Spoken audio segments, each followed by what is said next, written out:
Hey gamers, welcome back to the Daily Dose. My name is XONEVANT and GTA 5 is breaking records, baby. GTA 5 makes $800 million in the first 24 hours of release. Right here, it's the highest first day retail sales of any title in the history of the company, and also in Grand Theft Auto series. I would argue to say that's with any game. I don't know of any other game that's made 800 million in the first day. That's extremely insane. But I have a much deeper thought that I'm going to be showing you guys at the end of this commentary. So just hang tight with me. Obviously, look, I'm not a Grand Theft Auto fan. I think a lot of you guys know that. I personally don't play the game, have never played any games in the series. Even though I know a lot about them, I respect them as a game. It's just not for me, right? Some gamers like certain things, and you know, some don't. So for me, it's not my game of choice. It's not what I'm playing. But as a gamer and respect for the industry that we're all a part of, that's a phenomenal feat. You see what I mean? That is a phenomenal feat, and it deserves some kind of praise. You know what I mean? So I give my hat off to Rockstar. They did it, man. This is, you know, some people are going to call it the hype train. You know, some people are going to say that it's actually really the best game ever made. Like I said, some people are saying that it's all hype, but it doesn't matter. That doesn't matter. $800 million in one day is freaking crazy. And let's remember, the online multiplayer is not even out yet. So obviously, I think some people are waiting to buy this game just for the online. So that means that there's probably going to be another big push of purchasing happening when the online drops. I think that drops the first day of October. So now that we got that out of the way, right? They do get their fair credit for that. Let's talk about what gamers are actually experiencing, right? Let's just pull away all the hype, right? If you think that Grand Theft Auto is the best game ever made as of right now, that's cool, right? But just think of it as a game right now. Don't think about it as your baby. Don't think about it as this thing that you covet, right? Just think of it as an actual game that you paid $60 for, and does it actually deliver, right? So let's go over to Metacritic. Now look, I don't trust, you guys know me when it comes to numbers and putting numbers on games, that's not the end all. It's all about you experiencing the game. That is the best review score you will ever have, is when you play the game and what you experience. But I do think there is an underlying truth sometimes with these review scores. So right here is the Xbox 360 version of the game, the PS3 version of the game. 360 is getting a 98. PS3 is getting a 97. So the average there, you know, let's just say it's 97.5 is the overall. I'm going to just click on the 360 version right quick. You can see that it got a 98 Metascore, which is all the major review sites, publications. But the user score, the people who are actually buying the game for $60, those people, you guys, gave it an 8.1. Now look, an 8.1 by my standard is a great game. So I'm not looking at this score as it being a bad game. But that's a pretty big disconnect between almost a perfect score and then 20 points lower, right?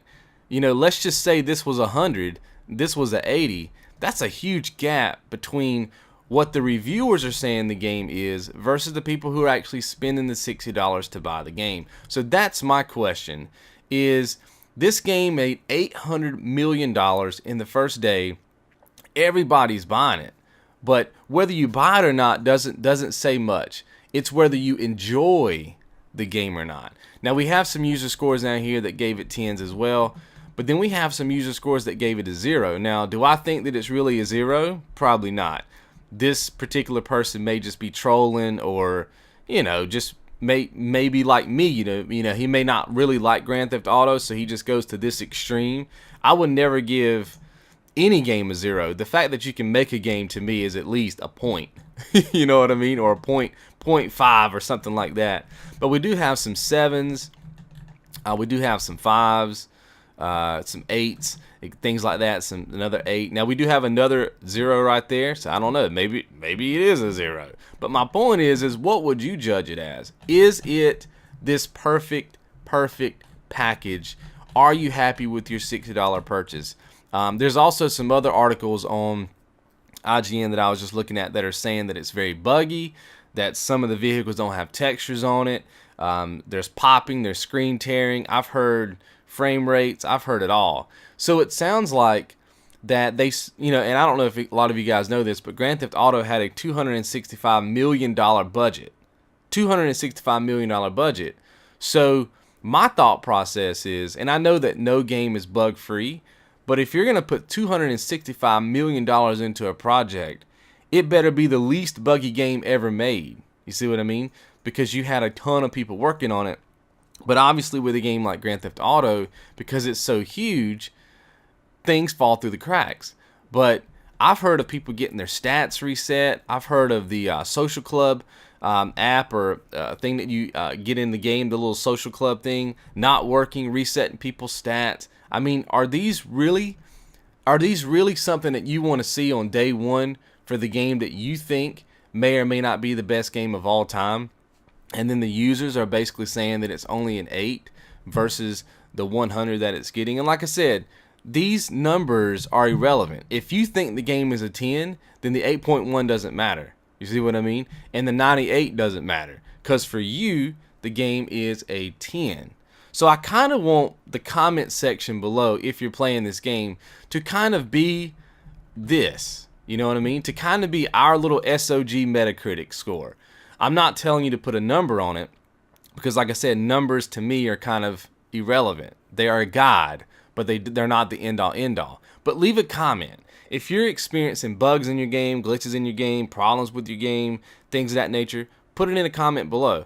And tell me and the rest of the SOG community here why you think this game is the best game ever made, or it didn't live up to the hype train, etc. Like, that's kind of what I want the discussion to be about today. So yes, it sold a lot of copies. It made a lot of money.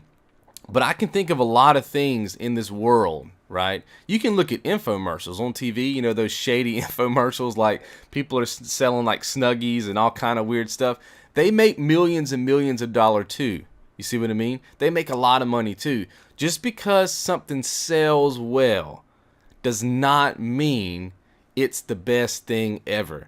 It never does. Okay? It's all about the end goal. It's all about what the user, how the user experiences that thing they've just purchased, and whether it lives up to everything that was promised. And that's kind of what I want to hear you guys' opinion on. I personally don't have the game. I probably will never buy the game. I just don't. It's just not for me. But I do like, this is a monumental time in gaming history. And regardless of what I think about the game, it's cool for me to be living in a moment where a game can sell $800 million on the first day. You see what I mean? It's bittersweet. I don't play the game, but I respect it. You see what I mean? And that says a lot. So let me know in the comments below. Is it the end-all, end-all? Is this the best game that has ever graced our presence, right? Or is it just a big hype train that sold a lot, but at the end of the day is very buggy, and it doesn't feel complete for you as a gamer? So let me know what you guys think below, and I'll see you in tomorrow's show. You guys be good.